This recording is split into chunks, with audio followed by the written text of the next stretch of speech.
4, 5, 6 కుటుంబం లేదు, అన్నీ లేకపోవటం లేదు. కాబట్టి వీటన్నిటికీ జవాబు ఈ రాత్రి యేసు ప్రభువారే. హల్లెలూయా. ఒక్క మాట జ్ఞాపకం చేస్తాను, ముగించుకుందాం రండి. మత్తయి సువార్త 19వ అధ్యాయం 7వదిగా 20 వచనం. 19:20 మత్తయి సువార్త. అందుక యవనుడు, ఇవన్నీ కూడా అనుసరిస్తున్నాను.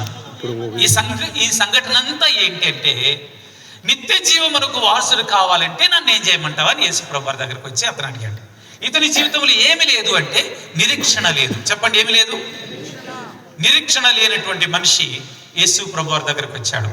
నిరీక్షణ లేదు. 7వదిగా నిరీక్షణ లేనటువంటి వాతావరణం. ఏ మనిషి ఏ విధమైన నిరీక్షణ లేకుండా కృంగినటువంటి వాడుకున్నాడో నిరీక్షణ కలుగు చేయగలిగిన దేవుడు ఆయన ఉన్నాడు అని ఏంచి ఆయన దగ్గరికే వచ్చి అడుగుతున్నాడు. ఎందుకంటే యేసు ప్రభువారు అంటాడు, నిత్య జీవాన్ని గురించి నువ్వు నన్ను ఎందుకు అడుగుతున్నావు అని అంటే, అప్పుడు అంటాడు యేసయ్య అన్న మాటకు అతడు అంటాడు, అయ్యా నాకు అర్థమైంది, నేను అందరినీ చూశానయ్యా, నిత్య జీవ సంబంధమైనటువంటి జీవితాన్ని ఇవ్వగలిగిన వారు నీవైనా అర్థమైందయ్యా. ఈ రాత్రి ప్రతి వారికి ఇది అర్థమగును గాక. పాప క్షమాపణ, నిత్య జీవం ఇవ్వగలిగినటువంటి వారు ఎవరు? యేసు ప్రభువారే. పాప క్షమాపణ, విడుదల, విమోచన ఇవ్వగలిగిన వారు ఎవరు? యేసు ప్రభువారే. యేసుక్రీస్తు ప్రభువారు అందరి అంతరంగంలో ఉన్నటువంటి మలినాన్ని, అపవిత్రతని, చెడుతనాన్ని, ప్రతి కల్మషాన్ని కడిగి పవిత్రపరచగలిగిన వాడు. ప్రియులారా, ఒక మాట చెప్తాను. 1881వ సంవత్సరం. నేను చెప్పిన ఈ మాట మీరు గూగుల్లో చెక్ చేసినా దొరుకుతుంది. 1881వ సంవత్సరం, స్కాట్లాండ్ దేశం, విలియం మిచెల్ రామ్సే. మీరు అలాగా విలియం మిచెల్ రామ్సే కొట్టినా కూడా టోటల్గా వచ్చేసింది. నెట్లో మీరు గూగుల్లో చెక్ చేస్తే. ఈ విలియం మిచెల్ రామ్సే అనేటువంటి ఆయన ఎవరు అంటే, ఒక కమ్యూనిస్టు నాయకుడు, నాస్తికుడు, రాడికల్ విధానంలో జీవితాన్ని గడిపిన వ్యక్తి. అతని యొక్క 23 సంవత్సరాల వయసు వచ్చే తలకే 9 డాక్టరేట్లు 9 యూనివర్సిటీ నుండి సాధించిన వాడు. గొప్ప మేధావి. 23 సంవత్సరాల్లో 9 డాక్టరేట్లు సంపాదించాడు. భూగర్భ శాస్త్రంలో ఆయనకి చాలా పట్టు సాధించాడు. మేధావి, పండితుడు, సైన్సిస్టు. ఇతని పేరు విలియం మిచెల్ రామ్సే. ఈ విలియం మిచెల్ రామ్సే ఆయనకి బ్రిటిష్ గవర్నమెంట్ ఇచ్చినటువంటి పేరేంటంటే సర్ అనేటువంటి ఏమంటారు బిరుదునిచ్చింది. సర్ అనేటువంటి మాట, లేకపోతే నైట్హుడ్. బ్రిటిష్ వాళ్ళు హైయెస్ట్ అయినటువంటిది ఏంటంటే, బ్రిటిష్ వాళ్ళు ఇచ్చేటువంటి హైయెస్ట్ అయినటువంటి పొజిషన్ లో లేక బిరుదుల్లో సర్ లేక నైట్హుడ్. భారతదేశంలో హైయెస్ట్ అని చెప్పండి, భారతరత్న. ప్రపంచంలో నోబెల్ బహుమతి. Thank you. ప్రపంచంలో నోబెల్ హైయెస్ట్ అయింది, భారతదేశంలో భారతరత్న హైయెస్ట్ అయింది. బ్రిటిష్ గవర్నమెంట్ లో సర్ లేక నైట్హుడ్ అనేటువంటి మాట. ఈయన సర్ విలియం మిచెల్ రామ్సే. ఈయనని తన స్నేహితులంతా వచ్చి ఒకరోజు అడిగారంట, రామ్సే, గొప్ప జ్ఞానివైన నీవు మనం నమ్ముతున్న సిద్ధాంతాన్ని ప్రజల్లో ప్రబలేతట్టుగా చేయాలి, ప్రభావితం చేయాలి. ఏం నమ్ముతున్నాం? దేవుడు లేడని నమ్ముతున్నాం. కాబట్టి అది నువ్వు చేయాలి రామ్సే అని అన్నారట. ఎట్లా అంటే, మన సిద్ధాంతాన్ని ప్రజలకు చెప్పాలి.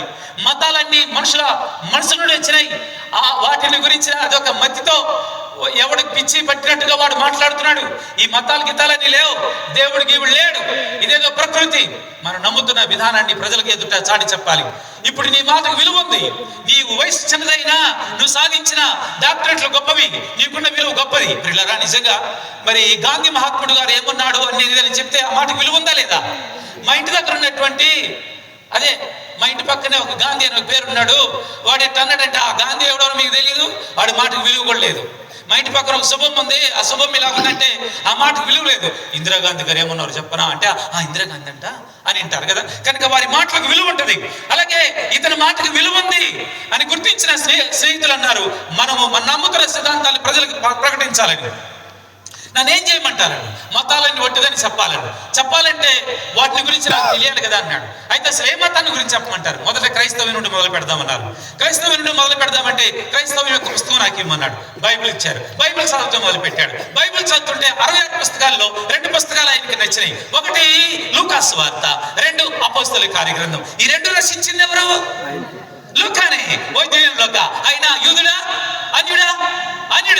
అన్యుడైనటువంటి ఆ లూకా గారు రచించిన 2 పుస్తకాలు తనకు నచ్చినాయి, తన సబ్జెక్టుకి దగ్గరగా ఉన్నాయి. అందుకని ఆ 2 పుస్తకాలను చదివిన తర్వాత ఇష్టంగా ఉండి 4 సార్లు చదివాడు. ఇష్టంగా ఉండి మరొకసారి చదివాడు. ఇప్పుడు కొన్ని పాయింట్లు నాకు దొరికినాయి. ఇక బైబిల్ సంగతి నేను బైబిల్ బండారం, బైబిల్ సంగతి తేలుస్తా, ఇదంతా ఒట్టిదే, ఇదంతా అపోహ అని తేల్చడానికి నాకు పాయింట్లు దొరికినాయి అనుకున్నాడు. ఆయన చదివినటువంటి ఆ 2 పుస్తకాలు ఆయనకు దొరికినటువంటి విషయాలు: 32 దేశాలు, 54 పట్టణాలు, 9 దీవులు, 98 మంది మనుషుల ప్రత్యేకతను గురించిన పేర్లు ఉన్నాయి. ఏంటి? 32 దేశాలు, 54 పట్టణాలు, 9 దీవులు, 98 మంది మనుషుల గురించి రాయబడి ఉంది ఈ 2 పుస్తకాల్లో. అసలు ఇది ఇలాగ ఉందో లేదో, ఇందులో రాయబడినట్లు అక్కడ ఉందో లేదో, అక్కడ ఉందో లేదో తెలుసుకోవాలని ఆయన అన్వేషణ మొదలు పెట్టాడు. టర్కీ వెళ్ళాడు, అలాగే ఇజ్రాయెల్ దేశం వెళ్ళాడు, అలాగే ఆ యొక్క ప్రదేశం అంతట్లో కూడా ఆయన గ్రీస్ దేశం వెళ్ళాడు. టర్కీ, గ్రీస్ దేశం, అలాగే ఇజ్రాయెల్ దేశం వెళ్ళాడు. అన్వేషణ మొదలు పెట్టాడు. 15 సంవత్సరాల పాటు అన్వేషించాడు. ఇలాగ 32 పట్టణాలు ఉన్నాయా, 32 దేశాలు ఉన్నాయా, 54 పట్టణాలు ఉన్నాయా, 9 దీవులు ఉన్నాయా, 98 మంది యొక్క మనుషుల యొక్క జీవితం అది నిజమేనా, చరిత్రలో ఉన్నదా కాదా అంటూ వాటిని గురించి అన్వేషణ చేయడానికి ఎన్ని సంవత్సరాలు పట్టింది? ఈయన పేరు sir William Mitchell Ramsay. Shortcut లో రామ్సే అందాం. రామ్సే 15 సంవత్సరాల అన్వేషణ తర్వాత ఒక ప్రకటన చేయించాడు. ప్రముఖ మేధావైనటువంటి రామ్సే గారు మధ్యధర సముద్ర బోర్డు మీద ఒక సభ ఏర్పాటు చేశాడు. మతాలను గురించి ఇప్పుడు ఆయన మాట్లాడబోతున్నాడు. ఈ సమాచారం అంతా వెళ్ళిపోయింది. విన్నటువంటి మనుషులంతా బయలుదేరి వచ్చారు. రామ్సే గారు మాట్లాడబోతున్నారంట ఈ సభలో. ఏమండి, జీవరత్నం అని నేను తెలియని వాడు ఏదో అరకొరగా వచ్చారు. ఇక్కడ ప్రముఖ గొప్ప ప్రసంగికులు లేకపోతే రాజకీయ నాయకులు అందరికీ పరిచయమైన వారు వస్తారంటే ఈ ప్లేస్ పెట్టిద్దా సార్ అనేవాడు. ఇక్కడ కాదండి, మనం పొలాలకు వెళ్ళాము, ఆ పొలాల్లో పెట్టాలా, ఇది సామాన్యమా, ఆయన వస్తున్నాడంటే. అలాగే రామ్సే గారు అంటే చిన్న ప్లేస్ కాదు, అందుకని సముద్ర పొడ్డు మీద పెట్టారు. సముద్రపు బారుకి ఎంతమంది అని కూర్చోవచ్చు, ఎన్నో ఏర్పాట్లు చేశాడు. ఆయన కోసం ఎదురు చూస్తున్నాడు. వస్తున్నాడు రాని వచ్చాడు. వచ్చిన వెంటనే అందరూ లేచి నిలబడి చప్పట్లు కొట్టారు, ఆహ్వానించారు లోపలికి. ఆయన కొరకై ప్రత్యేకంగా ఏర్పాటు చేయబడ్డారు సీట్లో. ఆయన కూర్చోబెట్టారు. ఆయనకి సమయం ఇచ్చారు. మైక్ పట్టుకున్నాడు. 23 సంవత్సరాల్లో 9 యూనివర్సిటీల నుండి డాక్టరేట్ సాధించిన నా గురించి మీ అందరికీ తెలుసు. మేధావి అన్నారు, సైంటిస్ట్ అన్నారు, పండితుడు అన్నారు. ఓకే, వీటన్నిటిని బట్టి ఓకే. అయితే నేను నమ్ముతూ వచ్చినటువంటి సిద్ధాంతం రాడికల్ విధానం, దేవుడు లేడు గివుడు లేడు అనేటువంటి సిద్ధాంతం, నాస్తికవాదం, ఇవన్నీ కూడా మీకు తెలుసు, నా స్నేహితులందరూ కూడా తెలుసు. అయితే ఈ సమయంలో నేను మీకు చెప్పనుద్దేశించినటువంటి మాట మతాలను గురించి అవన్నీ ఒట్టిదే చెప్పడానికి నా స్నేహితులు నన్ను ఎంతగానో ప్రోత్సహించారు. ఒక్కొక్కటి దాన్ని వెంటగట్టాలని ప్రయత్నం చేస్తూ ఆరంభించాను. బైబిల్లో నుండి బైబిల్ చదువుతుండగా 2 పుస్తకాలు దొరికినాయి. 60 పుస్తకాలు 2 పుస్తకాలు నచ్చినాయి, నా సబ్జెక్టుకు దగ్గరగా ఉన్నాయి. నేను మళ్ళా చదివాను. ఆ చదివినటువంటి వాటిలో కొన్ని దొరికినాయి. వాటిలో 32 దేశాలు, 54 పట్టణాలు, 9 దీవులు, 98 మంది మనుషుల గురించి అవునా కాదా అన్వేషణ చేశాను. అన్నిటిని గురించి పెద్ద లిస్టుగా రాశాను. రాతపూర్వకం కూడా వాటి రుజువులన్నీ రాశాను. అవన్నిటిని కూడా భద్రపరిచాను. ఇప్పుడు మీతో చెప్పనుద్దేశించినటువంటి మాట ఏంటంటే 1000 సంవత్సరాల క్రితం, 1851 సంవత్సరాల క్రితం, అప్పటికి 1851 సంవత్సరాల క్రితం రాయబడినటువంటి బైబిల్లో రాయబడినట్టుగానే ఉన్నది ఏది రాయబడిందో అక్కడ ఈ ప్రపంచంలో ఈ భూమి మీద ఉన్నది ఉన్నట్టుగా ఈ రాయబడినటువంటి మాటలన్నీ కూడా అక్కడ రాయబడినట్టుగానే ఉన్నాయి. కాబట్టి బైబిల్ గ్రంథం ఊహల గ్రంథం కాదు, వాస్తవ గ్రంథం. మొట్టమొదట బైబిల్ గ్రంథాన్ని గురించి నేను చెప్తున్నా, ఇది వాస్తవ గ్రంథం. అయితే ఒక మాట చెప్తున్నా, లాస్ట్ అయినటువంటి ప్రసంగాన్ని గురించి చెప్పినటువంటి మాటలు టోటల్గా ఏమన్నాడంటే, ఈ రోజు నుండి కమ్యూనిజాన్ని, నాస్తికవాదాన్ని విడిచిపెడుతున్నాను ఈ స్టేజ్ మీద. యేసు ప్రభు నా దేవునికి రక్షకుడుగా అంగీకరిస్తున్నాను. యేసు ప్రభు నా దేవుడు అన్నాడు.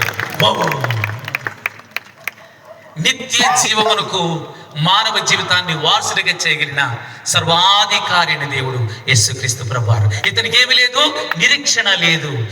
పిల్లరా, ఈ దేహాన్ని విడిస్తే నువ్వు ఎక్కడికి వెళ్తావు అంటే, ఏమో ఎవడు చూశాడు, మట్టిలో మట్టి, గాల్లో గాలి అంటున్నారే గాని ఆత్మ నిత్యత్వాన్ని గురించి ఆలోచించలేకపోతున్నారు. ఈ రాత్రి యేసుక్రీస్తు ప్రభువారు నీ ఆత్మకు నిత్య జీవం మిగిలిన దేవుడు అని చెప్పడానికి ఇష్టపడుతున్నాను. యేసుక్రీస్తు ప్రభువారు నిత్య జీవం ఇవ్వడానికి ఈ లోకానికి వచ్చాడు. యావత్తు నరుల కొరకు వచ్చాడు. పరిశుద్ధ గ్రంథంలో బైబిల్ చెప్తుంది, అపోస్తల కార్యగ్రంథం 10:36లో యేసుక్రీస్తు అందరికీ ప్రభు. అందరికంటే అర్థం మనుషులందరికీ. తిమోతేయులకు రాసిన మొదటి పత్రిక 4వ అధ్యాయం 10వ వాక్యంలో మనుషులందరికీ రక్షకుడు అని రాయబడింది. ఎవరికి రక్షకుడు అండి? మనుషులందరికీ రక్షకుడు. అలాగే